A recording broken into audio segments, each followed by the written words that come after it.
दिल में पाया है, संतों के हृदय में, संतों के हृदय में मेरे श्याम का ठिकाना है,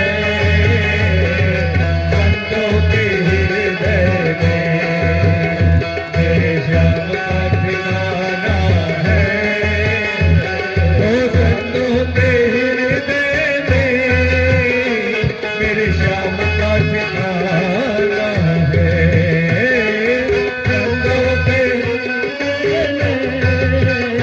मेरे श्याम का ठिकाना है,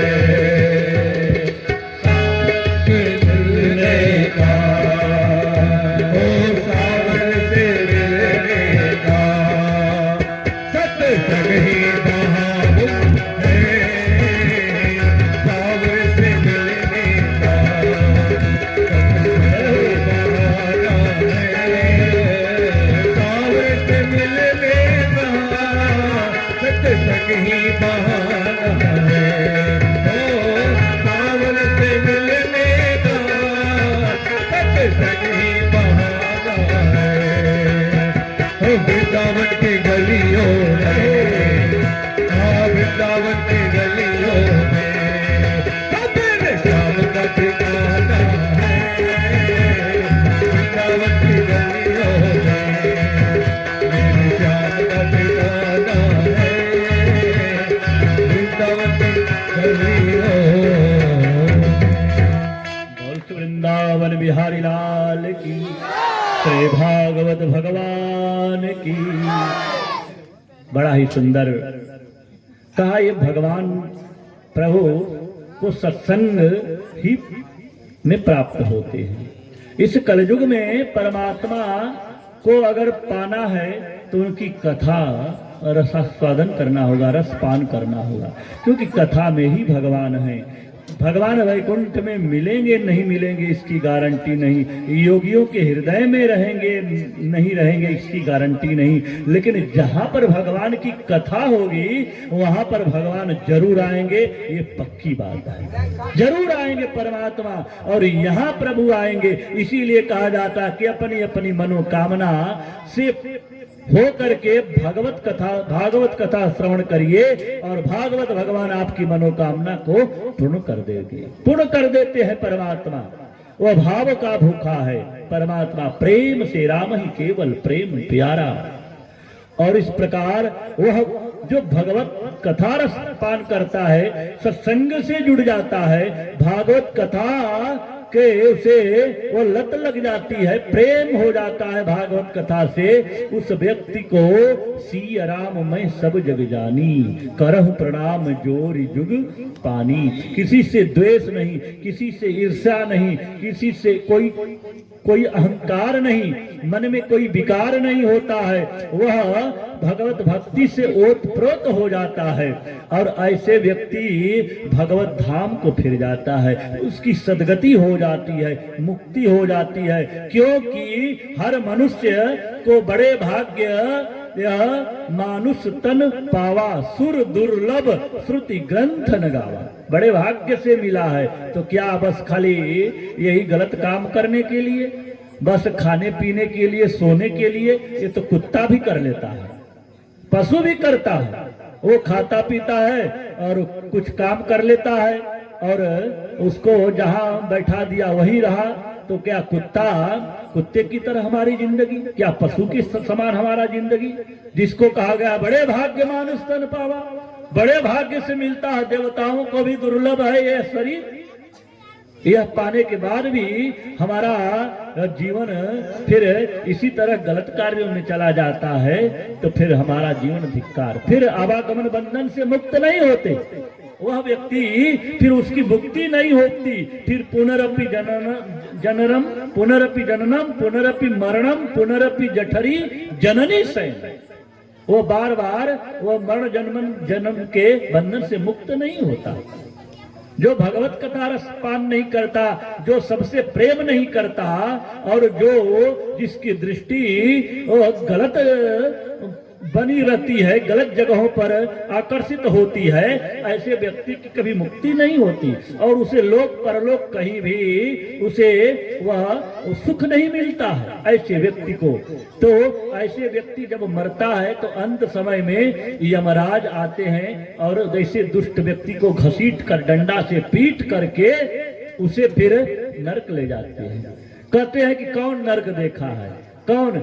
जब समझ लीजिए अंत समय में जब आप बेड पर पड़े रहते हैं और जब व्यक्ति मरने के जब अंतिम समय आता है तो उसके नेत्रों से आंसू गिरने लगते हैं और वह तड़पता है, व्याकुल होता है, तो समझ लीजिए वो मलमूत्र कर देता है, तो समझ लीजिए कि वो समय यमराज ही उसको आ करके गले में फंदा बांध कर फांस करके घसीट करके लेने के लिए आए हैं। लेकिन जब वो नहीं जाता है, घबराता है यमराज को देख करके, व्याकुल होता है, तड़पता है, व्याकुल होकर तड़पता है, मलमूत्र कर देता है और उसे नेत्रों से वही देखता है और किसी व्यक्ति को यमराज नहीं दिखते। उस व्यक्ति को देखते हैं, वो डरता है, कहते हैं ना कि अरे यार बहुत घबरा रहे हैं, बड़ी तड़प रहे हैं, प्राण जल्दी छीन कर निकल जाए, भगवान करें, अंतिम समय में बहुत व्याकुल हैं, बड़े तड़प रहे हैं, तो समझ लीजिए कि उनको यमराज ही लेने के लिए आए हैं।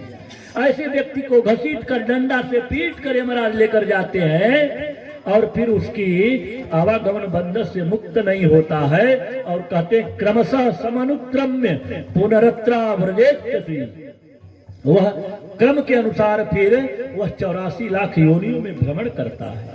पहले तो नरक भोगता है, उस भोगने के बाद वह फिर 84 लाख योनियों में फिर वह आता है। कुत्ता, बिल्ली, सूकर, चीटा, चीटी, नाना प्रकार के वृक्ष सब बनता है और फिर सब 83 लाख योनि पार करने के बाद 84 लाख योनियों फिर यह मानव शरीर उसे प्राप्त होता है।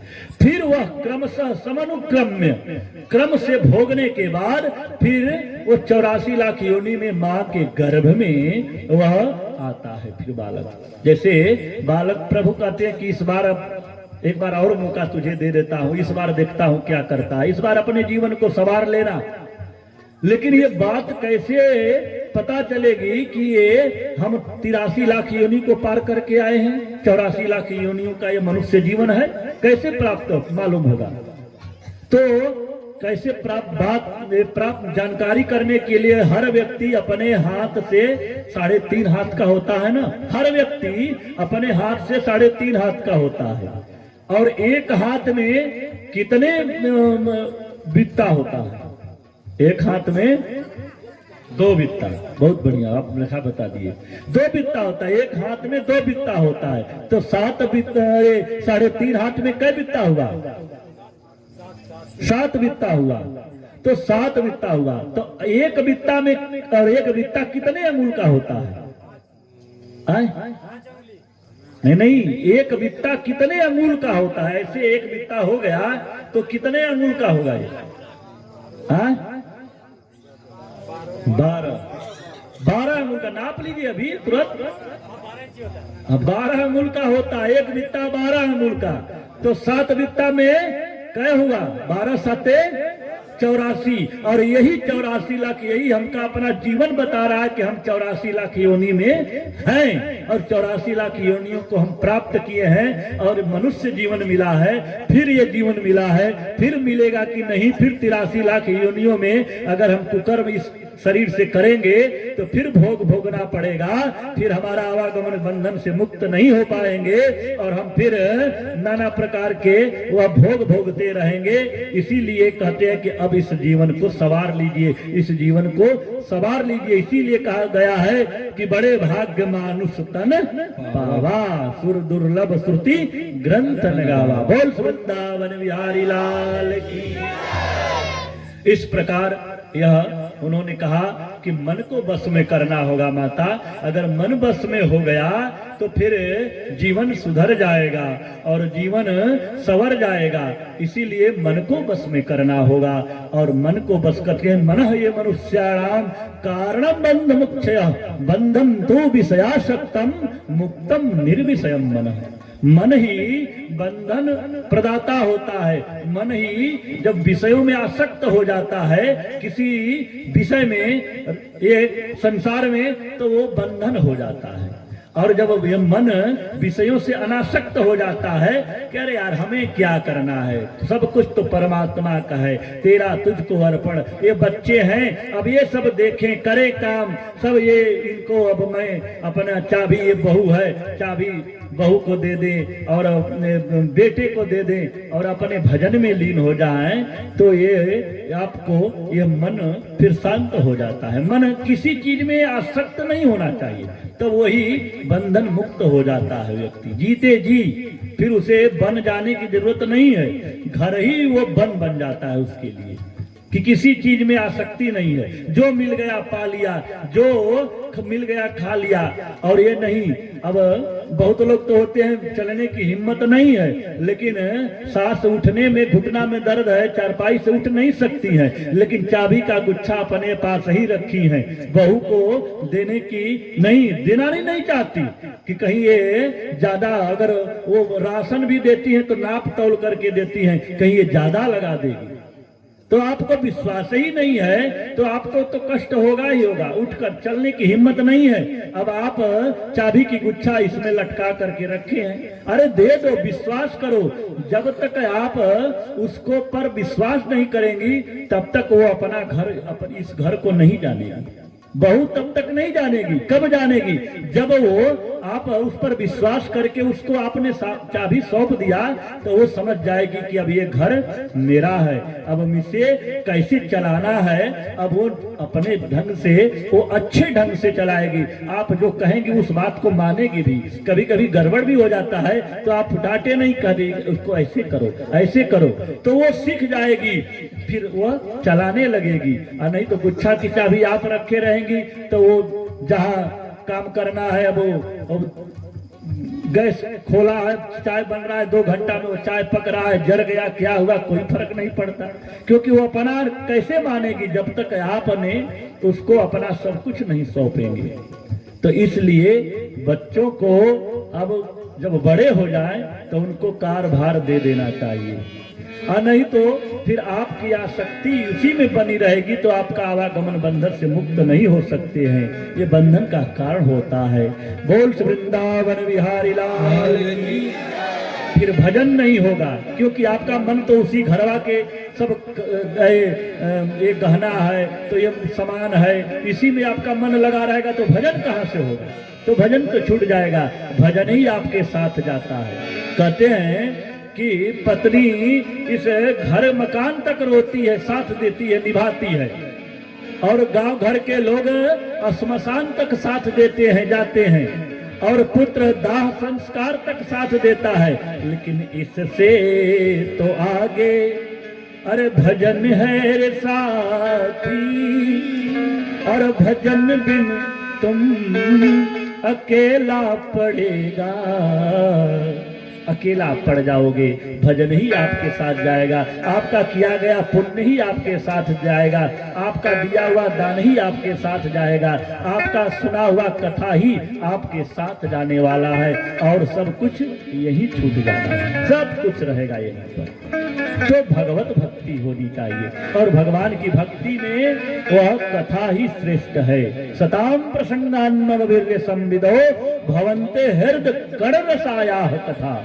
और इसके बाद यह भगवत कथा की चर्चा करते हुए आगे की कथा कहते हैं कि दीति जो कश्यप मुनि की पत्नी है, कश्यप मुनि की 13 पत्नियां हैं, उन कश्यप मुनि की 13 पत्नियां हैं और सब पुत्रवती हैं, लेकिन जो एक दीति माता है वो पुत्रवती नहीं है। दीति जो है वो दैत्यों की माता है और अदिति जो है देवताओं की माता है, लेकिन पिता एक ही है, कश्यप मुनि।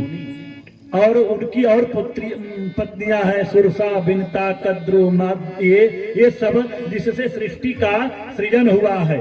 तो उनमें से दीति माता के पुत्र नहीं था, तो वो अपने पति से कहती है, संध्या का वेला था, संध्या कर रहे थे पतिदेव वह कश्यप मुनि, और उन्हें उद्वेलित करने लगी कि सारी हमारी बहनें पुत्रवती हैं और हमें पुत्र नहीं है, हे स्वामी मैं पुत्रवती होना चाहती हूँ। कहा कि ये उचित समय नहीं है, ये उचित समय नहीं है, ये संध्या बेला में 4 चित वर्जित है, ये चीज नहीं करना चाहिए।